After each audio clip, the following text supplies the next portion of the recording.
Bismillahirrahmanirrahim. Assalamualaikum warahmatullahi wabarakatuh.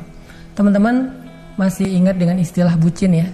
Budak cinta, atau bahasa lainnya pacaran sampai kita diperbudak oleh perasaan kita sendiri. Nah, hari ini kita pengen bahas tentang bucin di bulan Ramadan. Yang harusnya kita di bulan Ramadan itu menghabiskan lebih banyak waktu dengan Allah Subhanahu wa taala, menghabiskan lebih banyak waktu dengan zikir, dengan tilawah, dengan sholat, dengan sedekah. Nah, ada beberapa orang yang mungkin selama bulan Ramadan juga dia masih kayak disibukkan oleh pacarnya, disibukkan oleh pasangannya yang belum halal sebetulnya untuk dia, karena dia masih pacaran yang belum nikah gitu. Karena buat saya pacaran itu boleh tapi udah nikah.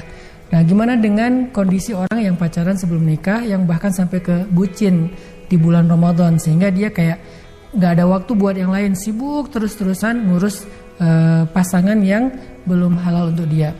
Oke, ngomongin pacaran sebetulnya ini bukan hanya bicara tentang masalah hukum fikih, dan saya yakin semua kita udah tahu hukumnya, bahwa pacaran itu termasuk diantara sesuatu yang dilarang dalam agama. Walaupun ada orang yang mengistilahkan pacaran dengan istilah yang lebih islami atau religi, yaitu ta'aruf, tapi ini bukan soal istilah sih, soal hubungan. Karena walaupun namanya ta'aruf, walaupun namanya pacaran, walaupun namanya apa, itu hanya istilah. Selama aktivitasnya masih melanggar, maka tetap aja sesuatu yang nggak boleh. Nah, kita pengen bahas nih tentang pacaran selama bulan Ramadan. Apa dampak dari pacaran terhadap ibadah puasa kita, baik di siang hari maupun di malam hari. Pacaran menurut para ulama termasuk di antara hubungan laki-laki dan perempuan yang tidak halal. Karena banyak alasan fikihnya tuh banyak banget. Di antaranya ada ikhtilat. Ikhtilat itu berdua-duaan. Oh, kalau gitu rame-ramean sama geng boleh. Nanti muncul lagi yang lain, mendekati zina. Arti mendekati zina, kita memunculkan rasa atau hasrat kepada hal-hal yang sifatnya kebutuhan biologis atau gairah kepada lawan jenis, itu sudah menjadi bagian dari mendekati zina. Walaupun baru di hati, walaupun baru perasaan. Belum lagi nanti ada banyak fitnah-fitnah yang terjadi. Fitnah ini artinya ujian, keburukan yang terjadi di antara laki-laki dan perempuan. Pokoknya saya nggak mau panjang lebar membahas tentang hukum pacarannya. Yang jelas dampak dari pacaran, karena kita udah tahu hukumnya nggak boleh, maka pasti berdampak. Pertama, berdampak terhadap ibadah puasa kita. Sayang banget, kata Nabi, betapa banyak orang yang berpuasa, tetapi dia nggak dapat dari puasanya kecuali lapar dan haus. Betapa banyak orang yang sholat malam, tapi dia nggak dapat dari sholatnya kecuali lelah dan ngantuk. Kenapa? Karena dia mencampurkan antara yang baik dengan yang buruk. Wala talbisul haqqa bil batil. Janganlah kalian mencampurkan yang benar dengan yang batil, yang salah. Dia berpuasa udah baik, tapi dia campurkan dengan pacaran yang belum halal, sehingga akhirnya bercampurlah yang hak dan yang batil jadi batil. Jadilah merusak ibadah puasa kita.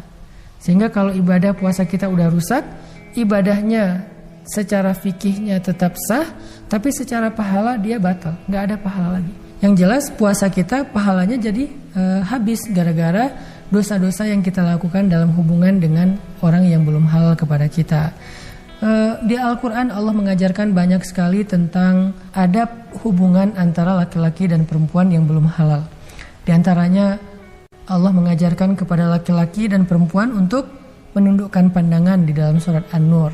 Kemudian Allah mengajarkan kepada perempuan untuk tidak melembut-lembutkan suaranya, wala takhda'na bil qaul. Janganlah melembut-lembutkan suaranya, manja, caper kepada laki-laki, karena itu bisa membuat hati laki-laki itu terganggu, perasaannya terganggu. Kemudian juga janganlah kalian berdua-duaan atau berbisik, karena pasti yang ketiganya adalah syaitan. Dan banyak lagi ayat dan hadis yang melarang laki-laki dan perempuan untuk menjalin hubungan terlalu intim, terlalu akrab, sedangkan mereka bukan mahram dan mereka tidak halal. Karena itu akan berdampak kepada ibadah puasa kita. Makanya kalau kita bicara tentang pacaran atau menjadi jomblo di bulan Ramadan, sebetulnya lebih baik menjadi jomblo di bulan Ramadan dan tidak ada hubungan yang syubhat apalagi haram dengan lawan jenis, daripada dia memiliki pasangan ternyata hanya menambah dosa di hadapan Allah Subhanahu wa taala. Makanya saya menyebut jomblo yang bisa menjaga diri dari hubungan yang tidak halal ini dengan istilah jovisa, jomblo fisabilillah. Dia jomblo tapi dia di jalan Allah, dan itu termasuk jomblo-jomblo yang dicintai Allah. Itu jomblo yang di like banget sama Allah Subhanahu wa taala. Dia nggak apa-apa jomblo tapi dia nggak berbuat dosa, daripada dia udah nggak jomblo tapi nambah dosa. Yang lebih keren lagi pastinya dia udah nggak jomblo tapi juga nggak nambah dosa. Dia tetap pacaran. Gimana caranya? Dia udah punya pasangan yang halal, sehingga apapun yang dia lakukan dengan pasangannya, yang intimate, yang akrab, yang romantis, semuanya bernilai ibadah. Jadi Allah tuh udah ngasih kita jalan keluar lewat syariatnya. Syariat Islam adalah solusi dalam masalah kita. Kita pengen pacaran, Allah kasih syariat menikah. Setelah menikah, pacaran. Kita pengen diperhatikan, Allah kasih syariat menikah. Setelah menikah, diperhatiin. Kita pengen berkasih sayang, Allah kasih syariat menikah. Setelah menikah, ayo kita berkasih sayang. Pengen punya pasangan yang bisa bercanda, seru-seruan, Allah kasih syariat menikah. Setelah menikah bisa seru-seruan seperti Nabi dan Sayyidah Aisyah. Jadi ajakan saya kepada teman-teman semuanya yang pengen Ramadannya bisa menjadi jalan ke surga, yang pengen puasanya bisa menjadi pembebas dari api neraka, mutaqa'u minan nar, yang pengen ibadah Ramadannya itu sampai kepada Allah Subhanahu wa taala dan bisa diambil hasilnya di dunia dan di akhirat. Yuk tinggalin yang namanya pacaran yang belum halal. Kalau yang udah halal silakan pacaran selama tidak membatalkan ibadah puasa. Mudah-mudahan Allah lapangkan dada kita untuk mengikuti perintahnya dan meninggalkan larangannya, sehingga Allah akan mengganti sesuatu yang kita tinggalkan karena dia dengan sesuatu yang lebih baik untuk kita di dunia dan